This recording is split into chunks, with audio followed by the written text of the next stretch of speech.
Bom dia, feliz sábado a todos. Que alegria estar aqui com vocês. Já sou muito próximo aqui, que é só ir para o lado que a gente está em casa, né? Já estou com 3, 4 meses estou como vice-diretor da escola. E é um prazer estar aqui, ver os alunos, ver pais, ver pessoas também que a gente encontra por aí. Faz tempo que a gente não encontra, então é um prazer estar com vocês. Nós, seres humanos, temos uma característica muito legal. Nós somos questionadores. Quem aqui se considera um questionador? A maioria. Esses dias eu fiz um negócio que fazia tempo que eu não fazia. Quase 1 ano que eu não fazia isso. Eu tirei minha barba. E aí, quando eu cheguei aqui no colégio, a pergunta que alguns alunos fizeram para mim foi: tio, por que o senhor fez isso? Por quê? Teve uma menina no ensino médio que chegou assim: tio, eu posso ser sincera com o senhor? Eu falei: pode. Fica com a barba. Fica com a barba, que é menos mal. É menos mal que o senhor esteja assim. Nós somos questionadores. Eu lembro, a minha família é uma família de obreiros da igreja. E eu lembro o dia que meu pai me ligou. Eu estava no NASP fazendo comunicação. E aí ele falou o seguinte: recebemos um chamado. Aí eu pensei, né, rapaz, que seja para uma capital, por favor. Aí ele virou para mim no telefone e falou assim: nós vamos para Marabá. Aí eu falei: pai, por que o senhor aceitou isso? O que o senhor fez de errado? Por quê? E eu lembro que eu virei para ele e falei assim: olha, quando for as férias eu não vou visitar vocês não, viu? Eu vou ficar aqui por São Paulo. Vou lá para Marabá. Nós somos questionadores. A gente tem essa questão do porquê, né? Logo quando criança, o pai fala assim: filho, não vai para não sei aonde. O que ele pergunta? Por quê? Aí tem uma hora que o pai está tão assim que ele fala assim: ah, por que não? Ou porque sim. A questão é que nós somos questionadores. Aí eu pergunto para você nessa manhã: e questionar a Deus? É uma perguntinha que uma vez fizeram para mim. Questionar a Deus é pecado? Sim ou não? Olha, eu vi a igreja dividida. Questionar a Deus é pecado? Sim ou não?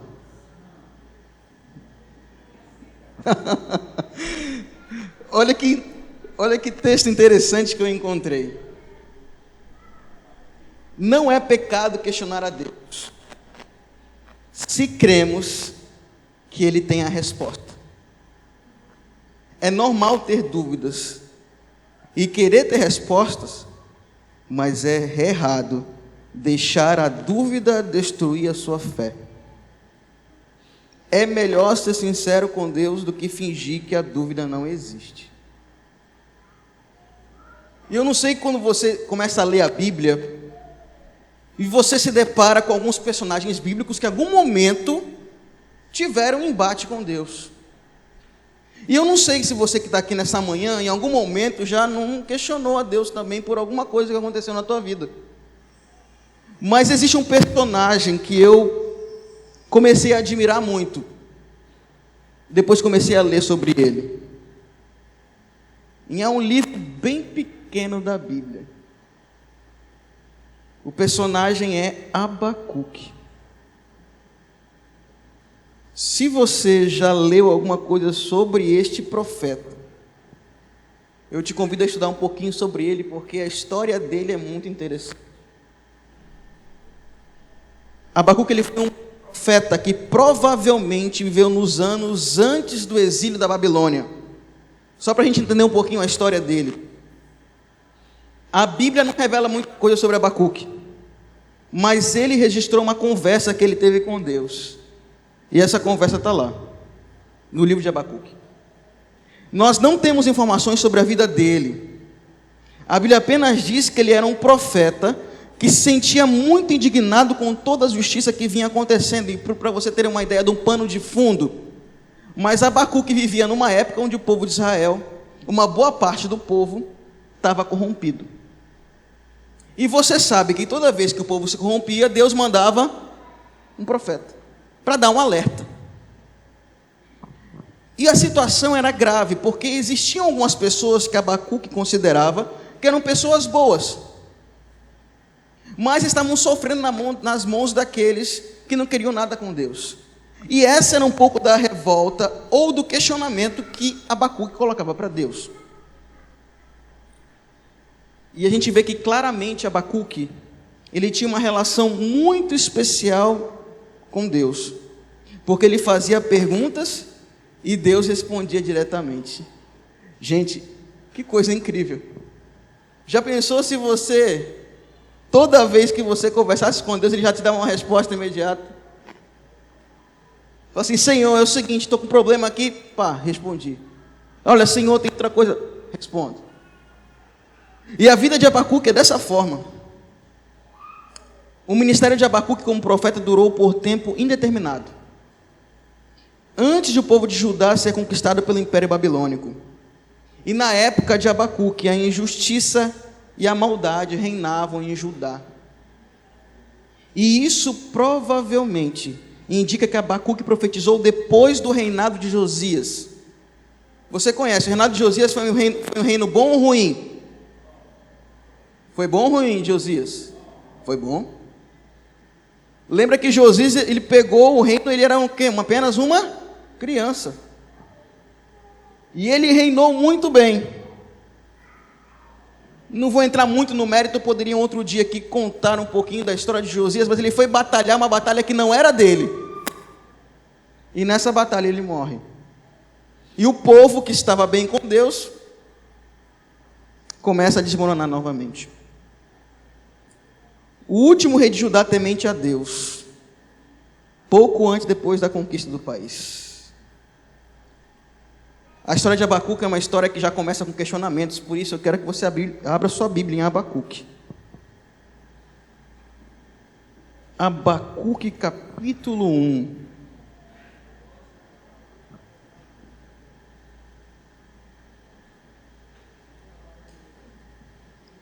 Abacuque capítulo 1. Facinho de achar, gente. Depois de Naum.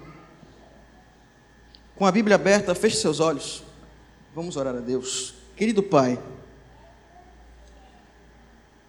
a palavra santa está aberta. E nesse momento, Senhor, convidamos o Teu Santo Espírito para falar a nós. Que a gente possa sair daqui muito melhor do que entramos. Que a Tua palavra transforme a nossa vida. Em nome de Jesus. Amém. Abacuque capítulo 1. Começa assim: sentença revelada ao profeta Abacuque. Verso 2. Até quando, Senhor? Para um pouquinho aí. O livro ele já começa com um questionamento. Até quando, Senhor? E o que eu acho interessante é que Abacuque não tinha medo de expressar suas dúvidas e queixas para Deus. Porque ele já começa, né? Senhor, até quando? Senhor, por que está acontecendo isso? Aí continua: clamarei eu, e tu não me escutarás. Gritar-te-ei violência, e não salvarás. Por que me mostras a iniquidade e me fazes ver a opressão? Pois a destruição e a violência estão diante de mim. Há contendas e o litígio se suscita. Por esta causa a lei se afrouxa, e a justiça nunca se manifesta. Porque o perverso cerca o justo, e a justiça é torcida.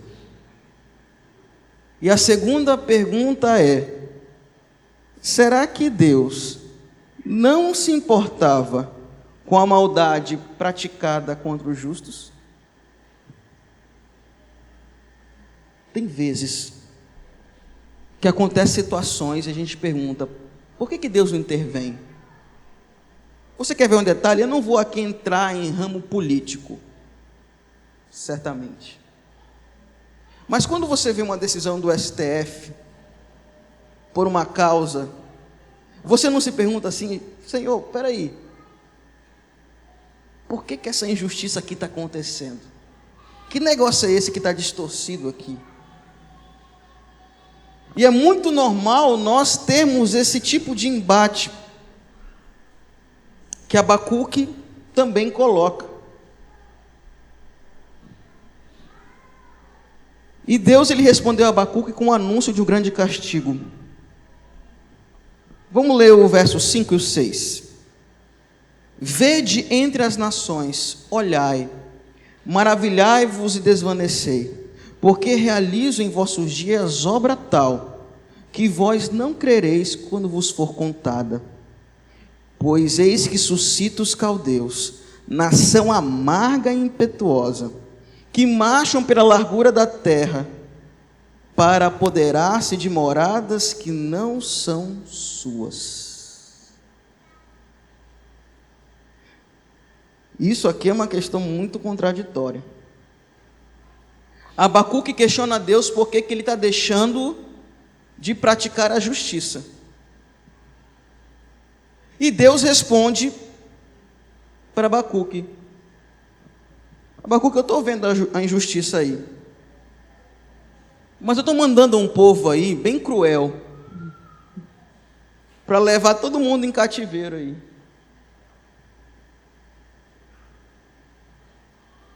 Deixa eu perguntar para você, era essa a resposta que Abacuque esperava de Deus? E quantas vezes nós esperamos a resposta de algo? A gente espera que a resposta seja sim. E algumas vezes Deus diz não. Às vezes até parece ser uma coisa boa. Muitas vezes nós pedimos coisas que realmente são boas. Só que aí vem Deus e fala, não vai ser dessa forma aqui. E para Abacuque isso fosse um tapa na cara. Por quê? Senhor, o Senhor está vendo a injustiça. Aí Deus vai mandar um povo cruel para escravizar o povo de Deus. E isso deixa Abacuque confuso. Como assim Deus vai fazer isso? Diante dessa resposta, Abacuque ele fica horrorizado e questionou como isso poderia ser justo. Olha o verso 13. Olha o que Abacuque fala para Deus: Tu és tão puro de olhos que não podes ver o mal, e a opressão não podes contemplar. Por que, pois, toleras os que procedem perfidamente, e te calas quando o perverso devora aquele que é mais justo do que ele? E para a gente ter um pano de fundo, os babilônicos eles eram ainda piores que os judeus. E teoricamente eles também mereciam um castigo. Além de violentos, cruéis e injustos, os babilônicos eram idólatras. Se Judá iria ser castigada, por que a Babilônia tinha sucesso e continuava sem castigo? Faz sentido a comparação de Abacuque? Senhor, peraí, eu sei que o nosso povo ele não está muito bom, tem gente ruim aqui, mas aí só vai levantar um povo que é pior que o nosso para escravizar a gente. Isso é justo? Isso é justo?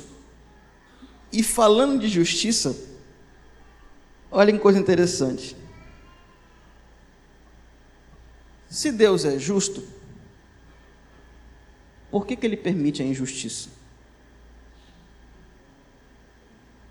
Já parou para pensar isso? Se Deus é justo, e todo mundo aqui concorda de que Ele é justo, por que Ele permite então a injustiça, gente? Por que que Ele permite muitas vezes que alguém sofra? Por que que Ele permite muitas vezes que aconteça um acidente na tua família? Por que que Ele permite que situações de uma doença grave atinja você, você que sempre foi uma pessoa que se preocupou com a alimentação? Por quê? Eu achei uma frase muito interessante, que diz que Deus odeia a injustiça, mas Ele nos dá liberdade para decidir o que queremos fazer. E isso se chama livre-arbítrio. E todos nós temos esse livre-arbítrio. E fazemos na nossa vida o que bem entendemos. Porque nós não somos fantoches. Deus nos ama e quer o nosso amor. E amar é uma decisão. Quem não tem poder para decidir, não pode realmente amar. Algumas injustiças acontecem porque as pessoas decidem o que querem fazer da sua vida. Você decidiu não beber e dirigir, mas o outro decidiu beber e dirigir. Você tem o livre-arbítrio e o outro também. E a consequência de tudo isso é uma coisa chamada pecado. E quando a gente tem um embate como esse, porque, gente, deixa eu falar para você, você que é cristão, em algum momento você já falou para Deus: Senhor, por que aconteceu isso com fulano? Ele era tão bom. Por que aconteceu isso na minha vida, se eu venho para a igreja, eu sou uma pessoa exemplar? Por quê? Para Abacuque era a mesma situação. Ele não conseguia ver o povo numa injustiça tremenda que estavam fazendo com alguns e achar que Deus está parado, só observando. E Deus não deixou Abacuque sem resposta em nenhum momento. Isso que eu acho interessante. Ele responde: os babilônicos eram muito violentos e não teriam piedade. Eles iriam arrasar a terra. Quando Deus respondeu, Ele ordenou que Abacuque registrasse a resposta para servir de sinal. Vamos para Abacuque 2, versos 2 e 3.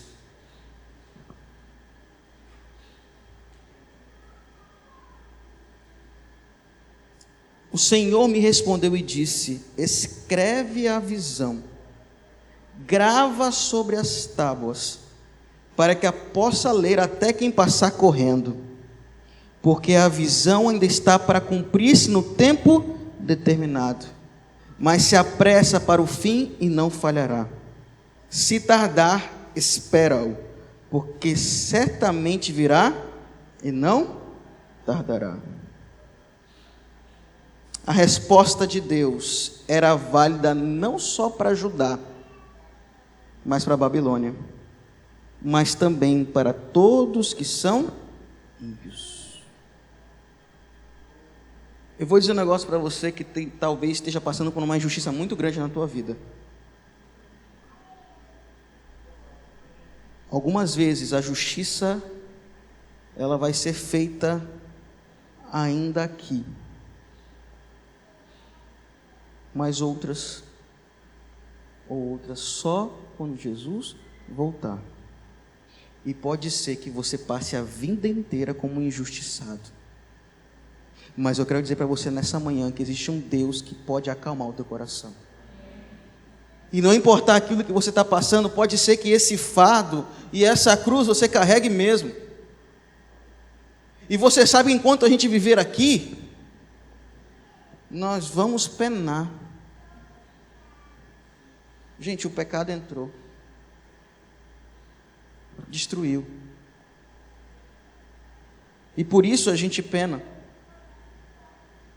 Agora, sabe o que acalma o meu coração e deve acalmar o teu também? É porque o sofrimento ele não é eterno, amém por isso? O sofrimento não é eterno, gente. Porque quando Jesus voltar, Ele vai restaurar a nossa vida. Aquilo que você estava tão pesado para você, aquilo que você não aguentava mais, Jesus vai tirar esse peso de você. Eu não sei o que você tem passado nesses últimos anos, nesses últimos dias, mas saiba que Deus é Deus. Pode ser a maior redundância do mundo, mas saiba disso. Se você não prestar atenção em nada do culto, mas que você saia daqui com a certeza de que Deus é Deus. E pode ser que Ele não haja diretamente. Eu conheço a história de uma mãe que, por 35 anos, ela orou para que o filho voltasse para os caminhos do Senhor. 35 anos. E você pode pensar o seguinte: você começa a orar por algo, e aquela coisa não acontece em 2, 3 dias, parece que você desanima, né? Assim, eu não vou mais orar por isso. Acho que Deus não está ouvindo. Às vezes você ora até por 1 mês, 2 meses, até o momento que você fala, não vale a pena. 35 anos orando para que o filho voltasse. E o filho volta depois de 35 anos.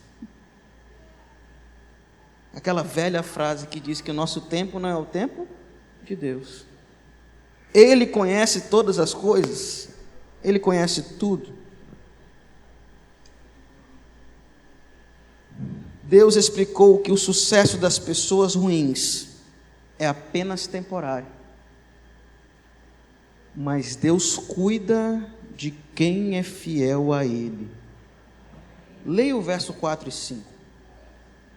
Eis o soberbo, sua alma não é reta nele, mas o justo viverá pela fé.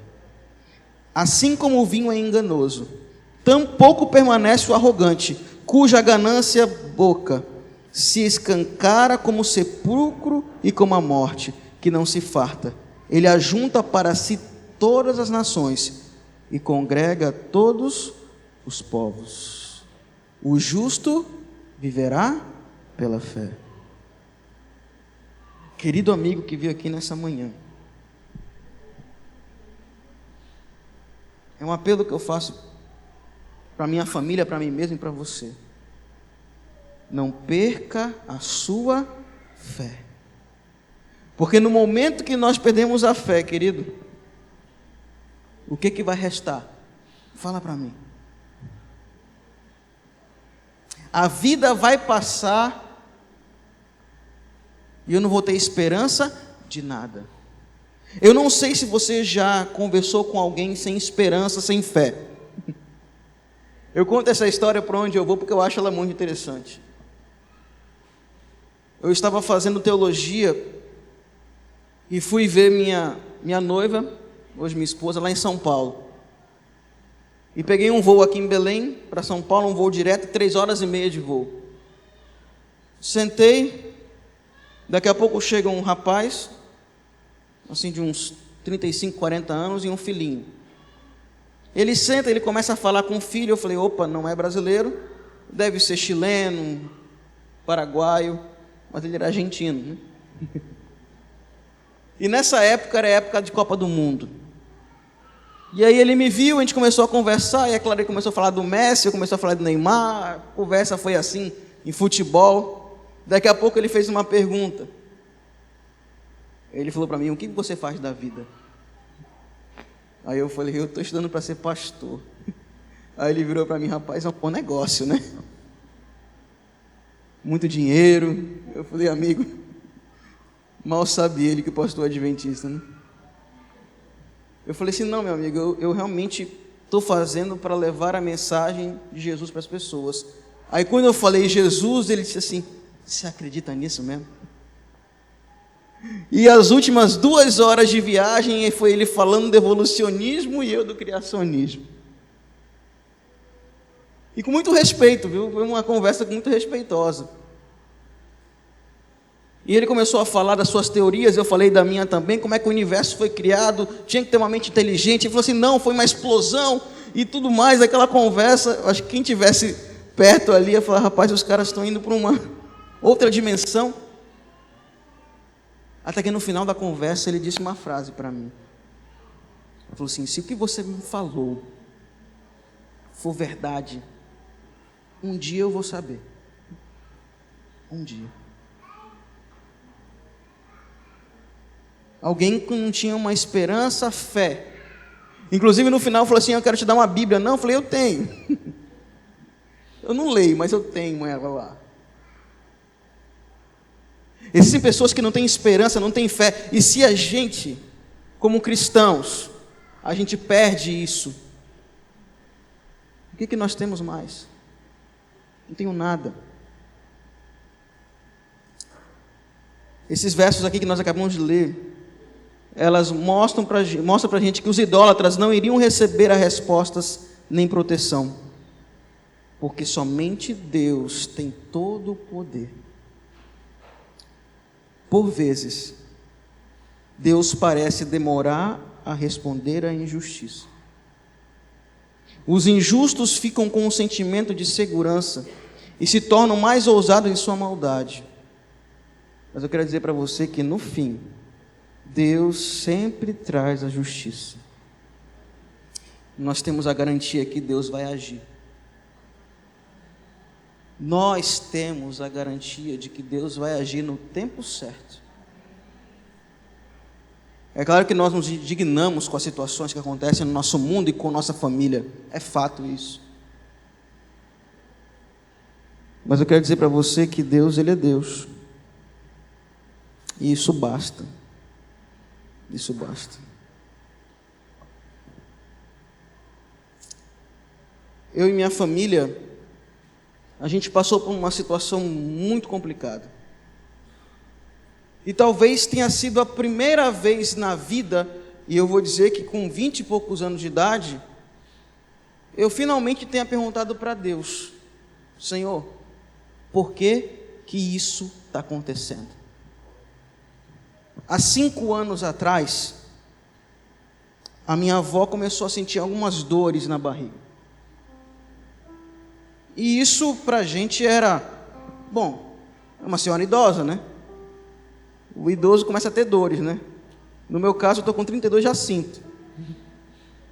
Mas a gente percebe uma coisa normal. Mas foi passando o tempo e ela começou a ter uma tosse muito estranha. Uma falta de ar. Até o momento que a gente falou assim, não, vamos levá-la para o hospital. Alguma coisa não está 100%. Ok, ela é idosa, mas a gente precisa verificar isso. E nós levamos ela para o hospital, a médica avaliou e falou assim, ela precisa ser internada urgente. E a minha avó foi internada.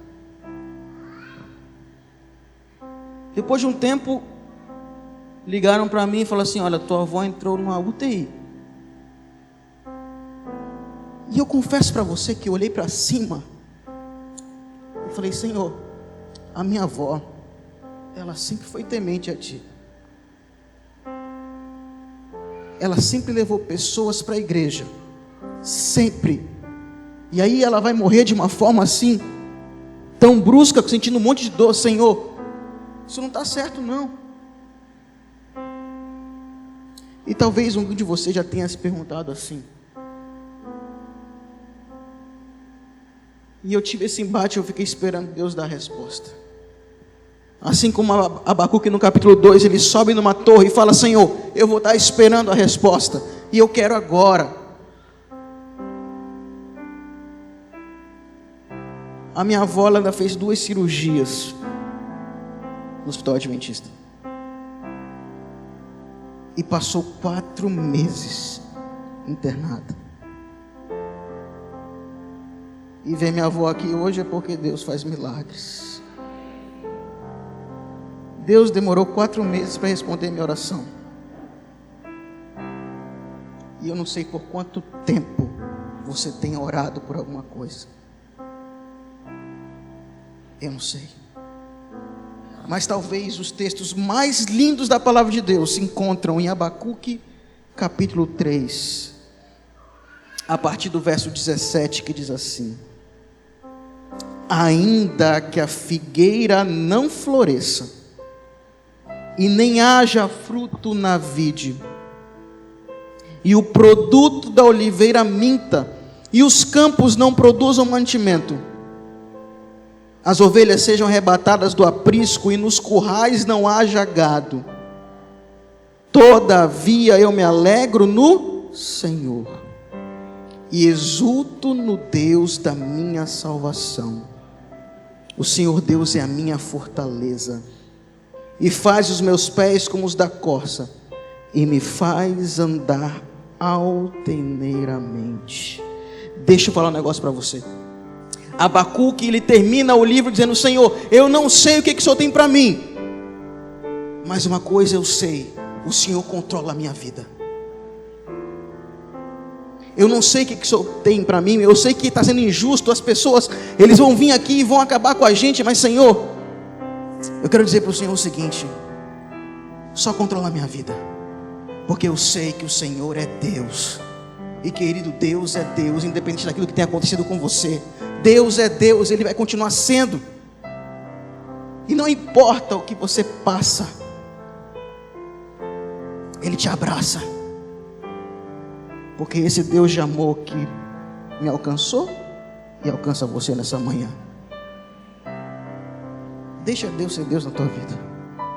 Não queira colocar a tua vontade acima daquilo que Ele quer. Não seja orgulhoso, ganancioso, porque Ele tem o melhor para mim e tem o melhor para você. Eu não posso sair daqui sem fazer um apelo para o teu coração. Como eu falei aqui, eu não conheço a vida, conheço a vida de poucos aqui. Mas talvez você está passando por um momento de aflição profunda. Algo que realmente é difícil para você. Mas eu quero te convidar nesta manhã para você dizer assim: Senhor, eu não estou entendendo nada que está acontecendo, mas eu queria que o Senhor continuasse sendo o Deus da minha vida. Eu quero fazer esse apelo para o teu coração. Você está angustiado, você está aflito, mas quer que Deus seja o Deus da tua vida, eu quero te convidar a vir aqui à frente. Porque Deus, Ele é Deus, e não importa aquilo que você tem passado, Ele tem muito para você. E se por acaso, ainda aqui, você não encontrar a justiça que você tanto quer, o céu está logo ali, onde a justiça plena vai ser feita. E não importam as circunstâncias, Ele te ama. Deus seja louvado. Deixa Ele ser Deus. Deixa Ele ser o Deus da tua vida, que Ele controle a tua vida, que Ele seja a tua essência. Amém. Deus seja louvado.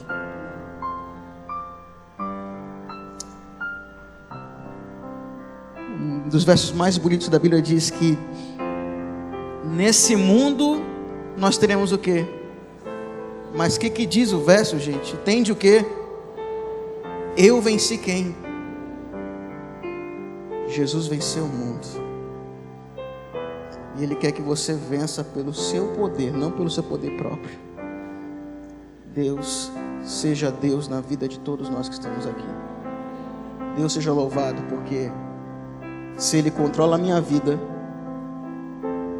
eu preciso só deixar que Ele me guie. Porque no dia que eu quiser controlar a minha própria vida, então eu perdi a fé, eu perdi a esperança, e eu não sou nada sem Ele. Que bom que nesta manhã nós decidimos Ele controla a nossa vida. Feche seus olhos. Querido Deus, a história de Abacuque é uma história fantástica.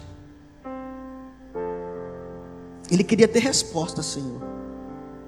E nem sempre o que nós queremos ou o que Tu queres para a nossa vida é fato.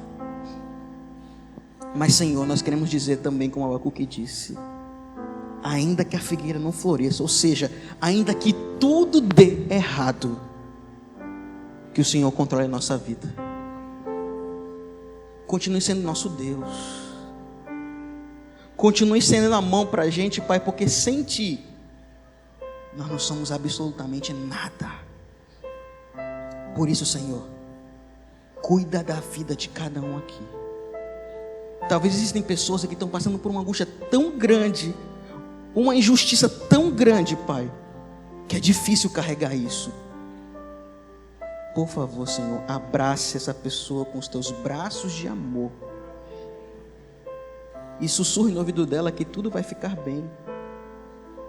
Porque lá na última página da Bíblia, nós temos a plena confiança que tudo vai acabar bem. Porque um dia, Pai, o Senhor vai voltar. E nós queremos estar preparados para esse dia. Continue abençoando esta igreja, a liderança desta igreja para 2020, para termos a certeza de que o Senhor controla a nossa vida sempre. E nós oramos com a certeza de que o Senhor nos ouve. E é em Teu nome. Amém, Senhor. Amém. Deus seja louvado, que Deus abençoe cada um de vocês.